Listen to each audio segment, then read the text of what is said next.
প্রিয় শিক্ষার্থীরা, আসসালামু আলাইকুম। আশা করি তোমরা ভালো আছো। আজকের ক্লাসে তোমাদেরকে স্বাগত জানাচ্ছি। আজকের পাঠের আলোচ্য বিষয় হচ্ছে একাদশ দ্বাদশ শ্রেণীর তথ্য ও যোগাযোগ প্রযুক্তি বিষয়ের তৃতীয় অধ্যায়ের সংখ্যা পদ্ধতির রূপান্তর। অক্টাল সংখ্যাকে ডেসিমেল সংখ্যায় রূপান্তর। অক্টাল সংখ্যাকে ডেসিমেল সংখ্যায় রূপান্তর করার জন্য এখানে একটি গাণিতিক সমস্যা নেওয়া হয়েছে। 203 অক্টাল সংখ্যা, এটাকে ডেসিমেল সংখ্যায় রূপান্তর করতে হবে। 203 অক্টাল সংখ্যাকে ডেসিমেল সংখ্যায় রূপান্তর করার জন্য অক্টাল সংখ্যাতে যে তিনটি অঙ্ক রয়েছে এগুলোর প্রত্যেকটিকে 8 দ্বারা গুণ করতে হবে। গুণ করে উপরে পাওয়ার দিতে হবে।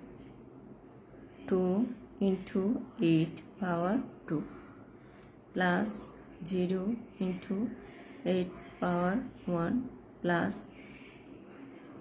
3 × 8 পাওয়ার 0। এখানে যে পাওয়ারগুলো দেওয়া হয়েছে সেগুলো এখানে যে তিনটি অঙ্ক রয়েছে সেই অঙ্কগুলোর ডান দিক থেকে বাম দিকে হিসেব করতে হবে। 0 থেকে পাওয়ারগুলো দিতে হবে। যেমন এখানে যে তিনটি অঙ্ক রয়েছে সেখানে 0 1 2 2 এখানে হচ্ছে 8 দুইটা 8 গুণ করলে আমরা পাই 64 প্লাস 0 সাথে 8 পাওয়ার 1 গুণ করলে 0 হয়ে যায় প্লাস 3 × 1। কোনো সংখ্যার উপর পাওয়ার 0 থাকলে সেটার মান হয় 1 ইকুয়াল টু 128 অর্থাৎ 128 প্লাস 0 প্লাস 3। এই সংখ্যাগুলোকে যোগ করলে পাই 131 ডেসিমেল। সুতরাং আমরা লিখতে পারি 203 octal equal two 131 decimal. Octal সংখ্যাকে ডেসিমেল সংখ্যায় রূপান্তর করার জন্য আমরা এখানে আরেকটি অঙ্ক নিয়েছি। 123.540 অক্টালকে আমাদেরকে ডেসিমেল সংখ্যায় রূপান্তর করতে হবে। এই অঙ্কটিতে আমরা দেখতে পাচ্ছি পয়েন্টের আগে তিনটি অঙ্ক রয়েছে এবং পয়েন্টের পরে তিনটি অঙ্ক রয়েছে। পয়েন্টের আগে যে তিনটি অঙ্ক রয়েছে সেই অঙ্কগুলোর প্রত্যেকটিকে 8 দ্বারা গুণ করে পাওয়ার লিখতে হবে। 1 × 8 পাওয়ার 2 প্লাস 2 × 8 পাওয়ার 1 প্লাস 3 × 8 পাওয়ার 0 প্লাস পয়েন্টের পরে যে অঙ্কগুলো রয়েছে সেগুলোকেও 8 দ্বারা গুণ করতে হবে। এক্ষেত্রে পাওয়ার লেখার সময় -1 থেকে হিসেব করতে হবে। তাতে এখানে -1 -2 -3 এভাবে পাওয়ারগুলো দিতে হবে। 5 × 8 inverse 1 plus 4 × 8 inverse 2 plus 0 × 8 inverse 3। 1 × 8 8 64 plus 2 × 8 plus 3 × 1 plus এখানে 5 হচ্ছে উপরের সংখ্যা, আমাদের লিখতে হবে 5 ডিভাইডেড বাই 8 পাওয়ার 1। এদিকে যে 8 ইনভার্স 1 আছে সেটা যখন নিচে যাবে ভাগের নিচে যাবে সেক্ষেত্রে এটা যেটা মাইনাস আছে সেটা প্লাস হয়ে যাবে। Plus 4 divided by 8 square plus 0 সাথে 8 ইনভার্স 3 গুণ করলে 0 equal to 64 plus 16 plus 3 plus 5 divided by 8 plus 4 divided by 64 plus 0 equal to 64 plus 16 plus 3। 5কে 8 দ্বারা ভাগ করলে পাওয়া যায় 1625 প্লাস 4কে 64 দ্বারা ভাগ করলে পাওয়া যায় 0.0625 প্লাস 0। এখানে যে পূর্ণ সংখ্যাগুলো রয়েছে সেগুলোকে আমরা যোগ করে এখানে লিখব, প্লাস এখানে যে পয়েন্টের সংখ্যা রয়েছে সেটাকে যোগ করে এখানে লিখব। তারপর পূর্ণ সংখ্যা এবং ভগ্নাংশকে যোগ করতে হবে। যোগ করলে পাওয়া যায় 83.6875 ডেসিমেল। সুতরাং আমরা লিখতে পারি 123.540 octal equal two 83.6875 decimal.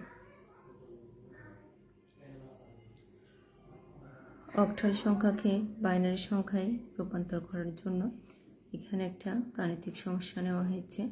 1 to 7 octal equal two আমাদেরকে বাইনারি সংখ্যায় রূপান্তর করতে হবে। অক্টাল সংখ্যাটাকে বাইনারি সংখ্যায় রূপান্তর করার জন্য অক্টাল সংখ্যায় যে অঙ্কগুলো রয়েছে সেগুলোর বাইনারি মান জানতে হবে। 1 এর বাইনারি মান হচ্ছে 001, 2 এর বাইনারি মান হচ্ছে 010, 3 এর বাইনারি মান হচ্ছে 011, 4 এর বাইনারি মান 100, 5 এর বাইনারি মান 101, 6 এর বাইনারি মান 110, 7 এর বাইনারি মান 111। এখন 1 to 7 অক্টাল সংখ্যাকে বাইনারি সংখ্যায় রূপান্তর করার জন্য অঙ্কগুলোকে আলাদা করে লিখব। 1 to 7, 1 এর বাইনারি মান হচ্ছে 001 লিখলাম, 2 এর জন্য 010, 7 এর জন্য হচ্ছে 111। এখন এই বাইনারি মানগুলোকে আমরা একসাথে পাশাপাশি করে লিখে দেব। 001, 010, 111 বাইনারি। সুতরাং আমরা লিখতে পারি 1 to 7 octal equal two 001, 010, 111 binary. Octal সংখ্যাকে বাইনারি সংখ্যায় রূপান্তর করার জন্য আমরা এখানে আরেকটি অঙ্ক নিয়েছি। 5 to 5.27 অক্টাল ইকুয়াল টু বাইনারিতে রূপান্তর করতে হবে। এখানে যে অঙ্কটা রয়েছে সেখানে পয়েন্টের আগে রয়েছে 3টি অঙ্ক, 5 to 5 পয়েন্টের পরে রয়েছে 2, 7 অক্টাল। এই অঙ্কটাকে আমাদেরকে বাইনারি সংখ্যায় রূপান্তর করতে হবে। বাইনারি সংখ্যায় রূপান্তর করার জন্য এখানে যে বাইনারি মানগুলো রয়েছে অক্টাল সংখ্যার সেগুলো লিখতে হবে। 5 এর বাইনারি মান হচ্ছে 101, 2 এর বাইনারি মান হচ্ছে 010, 5 এর বাইনারি মান 101, 2 এর বাইনারি মান 010, 7 এর বাইনারি মান 111। এখন দশমিকের আগে যে অঙ্কগুলো রয়েছে সেগুলোকে আগে লিখে দিই। 101, 010, 110, পয়েন্টের পরে যে অঙ্কগুলো রয়েছে এবার সেগুলোকে লিখতে হবে 010, 111 বাইনারি।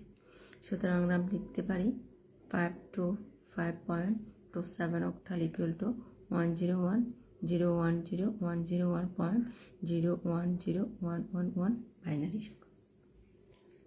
ডান দিকে দেখানো হয়েছে 5 এর বাইনারি মান 1 to 4, অর্থাৎ 5 পাওয়ার জন্য 4 এবং 1 অ্যাক্টিভ থাকবে, 2 থাকবে ইনঅ্যাক্টিভ। ইনঅ্যাক্টিভ হলে 0, অ্যাক্টিভ হলে 1। সুতরাং লেখা যায় 101। 2 এর জন্য হচ্ছে 1 2, এক্ষেত্রে 2 এর জন্য অনলি 2 অ্যাক্টিভ হবে, 1 থাকবে ইনঅ্যাক্টিভ, 1 0। 3 বিট পূর্ণ করার জন্য বাম দিকে একটা 0 দিতে হবে।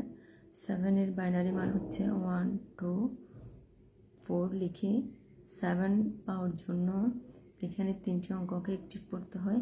3টি অঙ্ক অ্যাক্টিভ হলেই সবগুলো হবে 1 1 1। প্রিয় শিক্ষার্থী, তোমাদেরকে আগামী ক্লাসে আমন্ত্রণ জানিয়ে আজকের ক্লাস এখানে শেষ করছি। আল্লাহ হাফিজ।